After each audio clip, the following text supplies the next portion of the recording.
ஆண்டவராகி இயேசு கிறிஸ்துனுடைய நாமத்தினாலே ஆத்துமாவை ரட்சிக்கு வந்த ராஜாதி ராஜா ஊழியத்தினுடைய சார்பில் உங்கள் அனைவருக்கும் எங்களுடைய மேதின முதல் நாள் வாழ்த்துக்கள். 4 மாதம் கடந்து 5வது மாதத்திலே முதல் நாளிலே இந்த தொழிலாளர் தினத்தின் நாளிலே உங்களை சந்திப்பது எங்களுக்கு மிகவும் மகிழ்ச்சி. விசேஷமாக இந்த நாளிலே இந்த மாதம் தேவ ஆவியான நம்மோடு பேசுகிற வார்த்தைகளை வாசிக்க கேட்கலாம். வெளிப்படுத்தல் விசேஷத்தில் 3வது அதிகாரம் 7வது வசனம் 8வது வசனம் வாசிக்க கேட்கலாம். பிலதெல்பியா சபையின் தூதனுக்கு நீ எழுத வேண்டியது என்னவெனில், பரிசுத்தம் உள்ளவரும் சத்தியம் உள்ளவரும் தாவீதின் திறவுகோலை உடையவரும் ஒருவரும் பூட்டக்கூடாதபடிக்கு திறக்கிறவரும் ஒருவரும் திறக்க கூடாதபடிக்கு பூட்டுகிறவருமா இருக்கிறவர் சொல்லுகிறதாவது, உன் கிரியைகளை அறிந்திருக்கிறேன். எல்லாம் கவனிக்கணுங்க. இந்த நாளில் உன் கிரியைகளை அறிந்திருக்கிறேன். உனக்கு கொஞ்சம் பலன் இருந்தும் நீ என் நாமத்தை மறுதலியாமல் என் வசனத்தை கை கொண்டபடியினாலே இதோ திறந்த வாசலை உனக்கு முன்பாக வைத்திருக்கிறேன். இந்த நாளிலே தேவனுடைய பிள்ளை, இதோ திறந்த வாசலை உனக்கு முன்பாக வைத்திருக்கிறேன், அதை ஒருவனும் பூட்ட மாட்டான். இந்த மாதத்திலே ஆண்டவர் நமக்கு 4 மாதம் கடந்த 5ஆம் மாதத்திலே இதோ உனக்கு முன்பாக திறந்த வாசலை வைக்கிறேன், ஒருவனும் போட்ட முடியாது. ஆண்டவர் திறக்கிறதை ஒருவனும் போட்ட முடியாது. யாருக்கு? இதை தான் ரொம்ப முக்கியமான ஒரு காரியம். யாருக்கு திறந்த வாசல்? உண்மையிலே தேவனுடைய பிள்ளைகளை, அந்த வேதத்தில் வெளிப்படுத்தல் 3வது அதிகாரம் 8வது வசனத்தில் முதல்ல உன் கிரியை அறிந்திருக்கிறேன், 2வது உனக்கு கொஞ்சம் பலன் இருந்தும் என் நாமத்தை நீ மறுதலியாமல் இருந்தபடினால், 3வது என் வசனத்தை நீ காத்து கொண்டபடினால் இதோ உனக்கு முன்பாக திறந்த வாசல். அப்போ தேவனுடைய பிள்ளை, கிரியைகள் என்றால் நம்மளுடைய செயல்களை கர்த்தர் அறிந்திருக்கிறார், பார்த்து கொண்டு இருக்கிறார். அதனால்தான் ஏசாயா 3வது அதிகாரம் 10ஆம் வசனத்திலே நீதிமானுக்கு சொல்லுங்க அவனுக்கு நன்மை உண்டாகும் என்று சொல்லி வாசிக்கலாமா? உங்களுக்கு நன்மை உண்டாகும் என்று நீதிமான்களுக்கு சொல்லுங்கள், அவர்கள் தங்கள் கிரியைகளின் பலனை அனுபவிப்பார்கள். அதாவது தேவனுடைய பிள்ளைகளை, இந்த நாளிலே முக்கியமான ஒரு காரியம், உன் கிரியைகளை நான் அறிந்திருக்கிறேன்.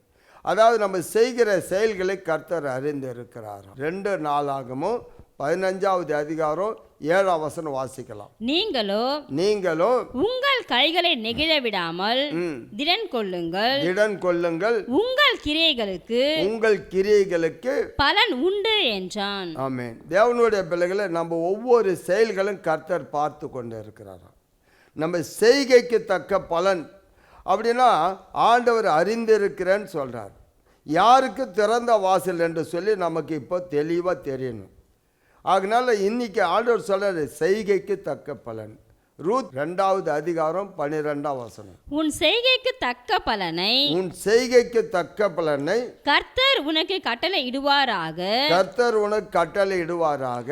இஸ்ரவேலின் தேவனாகிய கர்த்தருடைய செட்டைகளின் கீழ் அடைக்கலமாய் வந்த உனக்கு அவராலே நிறைவான பலன் கிடைப்பதாக. அதனால தான் முதல் காரியம் சொன்ன, உன் கிரியைக்கு தக்க பலன். அப்போ தேவனுடைய பிள்ளைகளே, இந்த ரூத் 2வது அதிகாரம் 12 உன் செய்கைக்கு அவரால் நிறைவான பலன். அப்போ நம்ம வாழ்க்கையில் தேவன் நம்மளுடைய செயல்களை கூர்ந்து கவனிக்கிறார். நம்ம என்ன செய்து கொண்டு இருக்கிறோம், இந்த பூமியில் ஆண்டவருக்காக ஆண்டவர் பிள்ளைகளாக இருக்கிற நம்ம செயல்கள் எப்படி இருக்கு என்பதை அவர் முதலாவது பார்க்குறார். 2வது, நம்ம வாழ்க்கையில் என்ன வந்தாலும், எந்த பாடு வந்தாலும், எந்த உபத்திரம் வந்தாலும், எந்த போராட்டம் வந்தாலும் அவர் நாமத்தை மறுதலிக்க கூடாது. நீ என் நாமத்தை மறுதலியாமல் இருந்தபடினால், அப்படின்னா இங்கே வேதத்தில் உங்களுக்கு லூக்காவில் 22வது அதிகாரம் 60-61 பேதுரு ஆண்டவரை மறுதலிப்பார். வாசிக்கலாமா? அதற்கு பேதுரு மனுஷனே நீ சொல்லுகிறதை அறியேன் என்றான். அவர் இப்படி சொன்ன உடனே சேவல் கூவிற்று. அப்பொழுது கர்த்தர் திரும்பி பேதுருவை நோக்கி பார்த்தார். சேவல் கூவுகிறதற்கு முன்னே நீ என்னை 3 தரம் மறுதலிப்பாய் என்று கர்த்தர் தன்னிடத்தில் சொன்ன வசனத்தை உடனே பேதுரு நினைவு கூர்ந்து. அதுதான் நம்ம வாழ்க்கையில முதலாவது நம்ம செயல்களை பார்த்து கொண்டு இருக்கிறார். இரண்டாவது, நமக்கு பலவிதமான பாடுகள் சோதனைகள் வரும்போது தேவனை நம்ம மறுதலிக்கிறோமா? இப்போ பாருங்க, ஒரு இக்கட்டான சூழ்நிலையில் பேதுரு இருக்கிறாரு. ஆண்டவரை மறுதலிக்க வேண்டிய சூழ்நிலை. ஏற்கனவே உமக்காக நான் ஜீவனை கூட கொடுப்பேன், நீங்கள் மறிப்பதான் நான் உங்கள் கூட மறிப்பேன்னு சொன்னான். ஆனால் அதே பேதுரு அவனை எனக்கு தெரியாது என்று சொல்லுகிறான். அதுதான் மறுதலிக்கிறது. இன்னைக்கு ஆண்டவர் இந்த வேதத்தில் உன் கிரியை அறிந்திருக்கிறேன், என் நாமத்தை நீ மறுதலியாமல். அப்படின்னா என்ன அர்த்தம்? என்ன வந்தாலும் சரி. யோபு புத்தகம் அங்கே 13வது அதிகாரம் அவர் என்னை கொன்று போட்டால் கூட அப்படின்றான், நான் அவரை நம்பி இருப்பேன். வாசிங்க. அவர் என்னை கொன்று போட்டாலும் அவர் மேல் நம்பிக்கையா இருப்பேன். ஆனாலும் என் வழிகளை அவருக்கு முன்பாக ரூபகாரம் பண்ணுவேன். பாருங்க, அவர் என்னை கொன்று போட்டா கூட அவர் மேல நம்பிக்கையா இருப்பேன். ஆனா இங்க பேதுரு ஆண்டவர் நாமத்தை மறுதலிக்கிறார். அப்ப இன்னைக்கு நமக்கு வருகிற சோதனைகள், பாடுகள், போராட்டங்கள், டாக்டரால் கைவிடப்பட்ட சூழ்நிலை, ஒன்றுமே இல்லாத நேரம், எல்லாமே முடிஞ்சு போச்சு, இனிமே ஒன்றுமே நடக்காதுன்னு அப்படியாப்பட்ட நேரத்தில் கூட ஆண்டவர் நாமத்தை மறுதலிக்க கூடாது.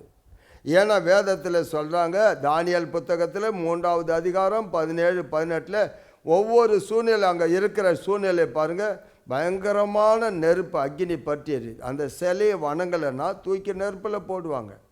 ஆண்டவர் நாமத்தை மறுதலிக்கவில்லை அவங்க. வாசிக்கலாமா? நாங்கள் ஆராதிக்கிற எங்கள் தேவன் எங்களை தப்புவிக்க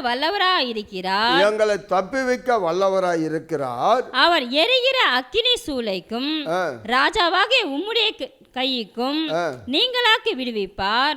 விடுவிக்காமற் போனாலும் நாங்கள் உம்முடைய தேவர்களுக்கு ஆராதனை செய்வதும் இல்லை, நீர் நிறுத்தின பொற்சிலையை பணிந்து கொள்வதும் இல்லை என்கிறது ராஜாவாகிய உமக்கு தெரிந்திருக்க கடவுது என்றார்கள். பாருங்க என்ன மாதிரி ஒரு சூழ்நிலை பாருங்க.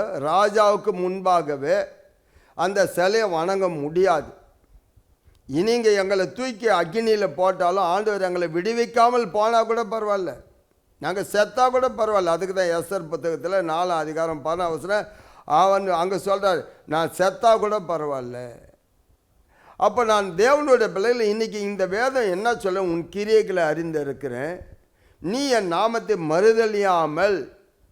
அப்போ என் வசனத்தை, 3வது என் வசனத்தை நீ காத்து கொண்டால் அப்படின்னா தேவனுடைய பிள்ளை யாருக்கு திறந்த வாசல் என்பதை முதல்ல தெரிஞ்சுக்கணும். அப்போ இன்னைக்கு சங்கீதம் புத்தகத்தில் 147வது அதிகாரம் 19-20 வாசிக்கலாம். யாக்கோபுக்கு தம்முடைய வசனங்களையும் இஸ்ரவேலுக்கு தமது பிரமாணங்களையும் தமது நியாயங்களையும் அறிவிக்கிறார். அவர் வேற எந்த ஜாதிக்கும் இப்படி செய்தது இல்லை. அவருடைய நியாயங்களை அறியாமற் போகிறார்கள். அப்ப தேவனுடைய பிள்ளை நம்மளுக்கு ஆண்டவர் வசனத்தை சொல்லி இருக்கிறார். நான் கூட இப்ப தெளிவா சொல்றேன், நீர் என்னை நம்ப பண்ணின வசனங்களை நினைத்து பாரும் என்று நம்ம சங்கீதம் 119-49வது வசனத்தில் வாசி. அவர் நம்மளை நம்ப வைத்து இருக்கிறார். வசனம் பொய்யாகாது, ஒரு எழுத்து கூட பொய்யாகாது. அப்போ என் வசனத்தை நீ காத்து கொண்டபடினால் அப்படின்னா ஓசியா புத்தகத்தில் 8வது அதிகாரம் 12வது வசனம் வாசிக்கலாமா? என் வேதத்தின் மகத்துவத்தை அவர்களுக்கு எழுதி கொடுத்தேன், அவைகளை அந்நிய காரியமாக எண்ணினார்கள். அப்ப பாருங்க தேவனுடைய பிள்ளை, இந்த வசனத்தை நம்ம அசட்டை பண்ணுகிறோம். ஆண்டவர் சொன்னார், முதலாவது சொன்னார் உன் கிரியை அறிந்திருக்கிறேன், 2வது சொன்ன என் நாமத்தை. அப்படின்னா ஆண்டவர் நாமத்தை மறுதலிக்க கூடாது. எந்த நேரத்தில்? பேதுரு இருக்கிற நேரத்தில், அவன் அங்கே இருக்கும் போது, ஆண்டவருக்கு வந்த ஆபத்தில் ஆண்டவரை விட்டு ஓடும்போது, அங்கே அவன் அந்த இடத்துல இருக்கிற இடத்துல இயேசுவை அறியவில்லை, அவர் எனக்கு தெரியாது என்று மறுதலிக்கிறான். அதே போல் இங்கே பார்த்தீங்கன்னா தானியேல் புத்தகத்தில் வாசிக்கிறோம், அந்த சிலையை நாங்கள் வணங்க மாட்டோம், நாங்கள் செத்தா கூட பரவாயில்ல, அக்னியில் தூக்கப்பட்டால் கூட பரவாயில்ல, அவங்க பார்த்தீங்கன்னா காத்துக்கொள்ள மரணம் பரிந்து உண்மையாக இருக்கிறாங்க. அப்போ இங்கே 3வது வாசிக்கிற என் வசனத்தை நீ காத்து கொண்டபடினால். அப்போ வெளிப்படுத்தல் 3வது அதிகாரம் 10ஆம் வசனம் வாசிங்க. என் பொறுமையை குறித்து சொல்லிய வசனத்தை, என் பொறுமை குறித்து சொன்ன வசனத்தை நீ காத்து கொண்டபடியினால், நீ காத்து கொண்டபடியினால் பூமியில் குடியிருக்கிறவர்களை சோதிக்கும்படியாக பூச்சக்கரத்தின் மேலெங்கும் வரப்போகிற சோதனை காலத்திற்கு தப்பும்படி நானும் உன்னை காப்பேன். எவ்வளோ அருமையான வார்த்தை பார்த்தீங்களா? இந்த 5வது மாதத்தில் ஆண்டவர் நமக்கு திறந்த வாசலை முன்னால் வைக்கிறார். நீங்கள் எத்தனையோ வருஷமாக உங்கள் வாழ்க்கையில் 4 பக்கம் அடைக்கப்பட்டு இருக்கலாம், கதவை திறக்க முடியாமல் இருக்கலாம். உங்களுக்கு இப்போ முக்கியமான மாதம், ஏன்னா +2 ரிசல்ட் வரப்போகுது, 10th ரிசல்ட் வரப்போகுது, பிள்ளைகள் பள்ளி காலேஜுக்கு போகணும், மேற்கொண்டு படிக்கணும். ஆண்டவரை என்ன செய்வது, எங்கே போகிறதுன்னு தெரியல, புரியல. ஆனால் ஆண்டவர் இங்கே சொல்கிறாரு, அவர் திறக்கிறத ஒருவனும் பூட்ட முடியாதுன்னு சொல்கிறாரு. இதோ உங்களுக்கு முன்பாக திறந்த வாசல். அப்படின்னா என்ன அர்த்தம்? தேவனுடைய பிள்ளைகளை நம்ம வாழ்க்கையில் பொருளாதாரத்தில் கட்டப்பட்டு இருக்கிறோம், அநேக விதத்தில் நம்ம வாழ்க்கையில் பூட்டப்பட்டு இருக்கிறது நம்ம ஆசீர்வாதங்கள். அப்போ இங்கே வேதம் என்ன சொல்லுது? உபாகமம் புத்தகத்தில் நீங்கள் 28வது அதிகாரம் 12ஆம் வசனத்தை வாசிக்கலாமா? ஏற்ற காலத்தில் உன் தேசத்திலே மழை பெய்யவும், நீ கையிட்டு செய்யும் வேலைகளை எல்லாம் ஆசீர்வதிக்கவும், கர்த்தர் உனக்கு தமது நல்ல பொக்ஷசாலையாகிய வானத்தை திறப்பார். நல்ல கவனிங்க. உன்னுடைய வாழ்க்கையில் இப்போ உன் பிள்ளைங்க பாஸ் பண்ண போகிறாங்க, +2 முடிக்க போகிறாங்க, காலேஜ் தேக்கணும், உனக்கு பணம் தேவை, நீயோ கடன் கொடுப்பாய், கடன் வாங்க. இப்போ நம்ம எங்கே கடன் வாங்கலாம், யாருக்கிட்ட கேட்கலாம் என் பிள்ளை காலேஜில் சேர்க்க? இப்படியெல்லாம் பலவிதமான போராட்டத்தில் இருக்கிற உன்னோடு ஆண்டவர் பேசுகிறார். இதோ உனக்கு திறந்த வாசல். என்ன வாசல்? வானத்தை திறப்பார், வானத்து பொக்கிஷத்தை திறப்பார், பல கடைகளை திறப்பார். யாருக்கு? உன் கிரியைகளை ஆண்டவர் அறிந்திருக்கிறார். உனக்கு கொஞ்சம் பலன் இருந்து அவர் நாமத்தை மறுதலியாமல் இருந்த உனக்கு, அவருடைய வசனத்தை காத்து கொண்ட உனக்கு வானத்தை திறப்பார், பல கனிகளை திறப்பார். அது யாராலும் பூட்ட முடியாது. இங்கே ஏசாயா புத்தகம் 60வது அதிகாரம் 11ஆம் வசனம் வாசிக்கலாமா? உன்னிடத்திற்கு ஜாதிகளின் பலத்த சேனையை கொண்டு வரும்படிக்கும் அவருடைய ராஜாக்களை அழைத்து வரும்படிக்கும் உன் வாசல்கள் இரவும் பகலும் பூட்டப்படாமல் எப்பொழுதும் திறந்திருக்கும். எப்பொழுதும் திறந்து வைத்திருப்பார் ஆண்டவர். அல்லேலூயா. தேவனுடைய பிள்ளைகள், இந்த நாளில் வேதத்தில் நமக்கு இந்த 5வது மாதத்தில் ரொம்ப இக்கட்டான மாதம், ரொம்ப முக்கியமான மாதம், ரொம்ப வேதனையோடு கூட இருக்கிறோம். இந்த மாதம் நம்மள வாழ்க்கையில் மே மாதம் முதல் நாள் தொழிலாளர் தினம் என்று சொல்லி தொழிலாளர் வருஷமெல்லாம் கஷ்டப்பட்டுட்டு இருக்கிறோம், தொழிலாளர்கள் வருஷமெல்லாம் உழைக்கிறோம். ஆனால் உங்களை பார்த்து ஆண்டவர் சொல்லுகிற, உன் கிரியைகளை அறிந்திருக்கிறேன், உனக்கு கொஞ்சம் பலன் இருந்து என் நாமத்தை மறுதலியாமல் இருந்த உனக்கு, என் வசனத்தை காத்து கொண்ட உனக்கு, இதோ உனக்கு முன்பாக திறந்த வாசலை ஒருவனும் பூட்ட முடியாதான். ஆண்டவர் திறந்தால் யாருங்க பூட்ட முடியும்? ஆண்டவர் கையை நீட்டினா யாருங்க தடுக்க முடியும்? உங்கள் வாழ்க்கையில் ஆண்டவர் அற்புதங்களை செய்வார். உங்கள் வாழ்க்கையில் எந்தெந்த காரியமெல்லாம் அடைக்கப்பட்டதோ, எந்தெந்த இடத்துல எல்லாம் பூட்டப்பட்டதோ, ஆண்டவர் வேதம் சொல்லுகிறது. ஏசாயா 45:1 வாசிக்கலாமா? கர்த்தராகிய நான் அபிஷேகம் பண்ணினேன் கோரேசுக்கு முன்பாக ஜாதிகளை கீழ்ப்படுத்தி ராஜாக்களின் இடைக்கட்டுகளை அவிழ்க்கும்படிக்கும் அவனுக்கு முன்பாக வாசல்கள் பூட்டப்படாதிருக்க, அவனுக்கு முன்பாக வாசல் பூட்டப்படாமல் இருக்க, கதவுகளை திறந்து வைக்கும்படிக்கும் அவனை பார்த்து அவன் வலது கையை பிடித்து கொண்டு அவனுக்கு சொல்லுகிறதாவது. அப்ப பாருங்க, அவனுக்கு முன்பாக கதவு பூட்டப்படாது, திறந்து வைக்கப்பட்டு இருக்கும்.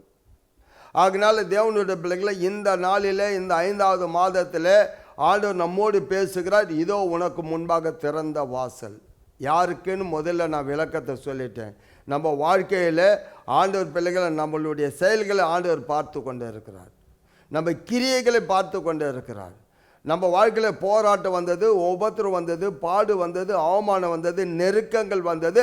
அப்போ கூட ஆண்டவரை விட்டு பின்வாங்கி போகலை, மறுதளிக்கலை. ஆண்டவர் நாமத்தை தூஷிக்க வேண்டிய வாயில் அவர் என்னை கொண்டு போட்டால் அவர் மேலே நம்பிக்கையாக இருப்போம். நம்பிக்கையோடு காத்திருந்தோம். அவருடைய வசனத்தை நம்பணும். ஒரு எழுத்து கூட பொய்யாகாதுன்னு சொல்லி அவர் வசனத்தை காத்து கொண்டோம். அந்த வாக்குத்தத்தம் நிறைவேறுகிற மாதம் இந்த மாதம். ஆண்டவர் உங்களுக்கு திறந்த வாசலை வைப்பார். நீங்கள் உங்கள் பிள்ளைகளுக்காக, உங்கள் குடும்பத்திற்காக எதுக்கெல்லாம் கதவு அடைக்கப்பட்டதோ நிச்சயமாக அந்த வசனத்தை நீங்கள் சொல்லி ஜெபம் பண்ணுங்க. ஆண்டவர் உங்களுக்கு அனுகூலமான கதவை திறப்பார். வானத்து பலகணிகளை திறப்பார். ஆகினால கண்டிப்பாக நிச்சயமாக உங்கள் வாழ்க்கையில் எத்தனை வருஷம் என்னென்ன அடைக்கப்பட்டதோ இந்த மாதம் திறக்கிற மாதம். கண்களை மூடி ஜெபிக்கலாமா?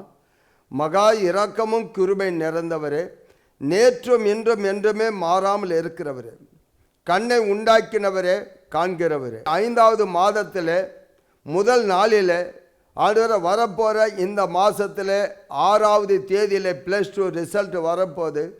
10வது நாளில் ஆண்டவரை 10th ரிசல்ட் வரப்போகுது.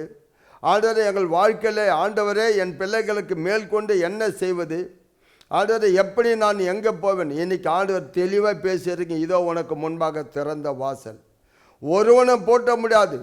ஆண்டவரை நீயும் அநேக ஜாதிகளுக்கு கடன் கொடுப்பாய், கடன் வாங்காதிருப்பாய், ஏற்ற வேலையில் வானத்தின் பலகணிகளை திறப்பேன் என்று சொன்னவர் நீங்கள். இன்னைக்கு ஆண்டவர் உங்களுடைய கண்களில் கிருபை தாங்க. ஆண்டவர் அநேக பிள்ளைகள் வாழ்க்கையில் நீண்ட ஆண்டு காலமாய் கர்ப்பம் அடைக்கப்பட்டு இருக்கிறது. ஆண்டவர் அந்த கர்ப்பம் திறக்கப்படட்டும். கதவு அடைக்கப்பட்டு கதவுகள் திறக்கப்படட்டும். ஆண்டவர் பேதுரு சிறைச்சாலையில் இருக்கும்போது ஆண்டவரை ஜெபிக்கும் போது தேவதூதன் போய் அந்த கதவை திறந்தானே. பவுலும் சீலாவும் ஆண்டவரை ஆராதிக்கும் போது துதிக்கும் போது சிறைச்சாலை கதவுகள் தானாக திறக்கப்பட்டது. இன்னைக்கு ஆண்டவர் உம்முடைய கண்கள் எங்களை திறந்து கவனிக்கிறது. இந்த மாதம் முக்கியமான மாதம். ஆண்டவரை என்ன செய்வது என்று தெரியாமல் கலங்கி நிற்கிற மாதம். ஆனால் நீங்கள் சொன்னீங்க, இதோ உனக்கு முன்பாக திறந்த வாசல் வைக்கிறோம், ஒருவனும் போட்ட முடியாது. நீங்கள் கையை நீட்டியாச்சு, யாரும் தடுக்க முடியாது. இந்த மாதத்தில் இந்த வாக்குத்தத்தம் எங்களுக்கு, இதை கேட்குற பிள்ளைகளுக்கு நிச்சயமாக ஆண்டவர் இரும்பு தாழ்பால்களை வெண்கல கதவுகளை உடைப்பீங்க, கதவை திறப்பீங்க. என் பிள்ளைகள் குறைவுகளை, எங்கள் குறைவுகளை நிறைவாக்குவீங்க. ஆண்டவர் கண்டிப்பாக என் பிள்ளைகளும் நாங்களும் உங்கள் நாமத்தை மகிமைப்படுத்தும். உங்கள் நாமத்துக்காக, ஆண்டவராகி இயேசு கிறிஸ்துவினுடைய நாம மகிமைக்காக இதை கேட்ட அத்தனை பிள்ளைகள் வாழ்க்கையில் ஒரு மாபெரும் அதிசயம் அற்புதம் நடக்கட்டும். இந்த வெளிப்படுத்தல் விசேஷம் 3வது அதிகாரம் 8வது வசனத்தில் இதோ உனக்கு முன்பாக திறந்த வாசல் வைக்கிறோம், ஒருவனும் போட்ட முடியாது. நீங்கள் திறந்துட்டீங்க, இனி அவனாலும் போட்ட முடியாது, யாராலும் ஆண்டவர் தடுக்க முடியாது. ஆண்டவரை கண்டிப்பாக நிச்சயமாக நாங்கள் பெற்றுக்கொண்டோம் என்ற நன்மைக்காக நன்றி சொல்லுகிறேன். இயேசுவின் நாமத்தில் ஜெபிக்கிறோம் நல்ல ஆண்டவரே, ஆமென்.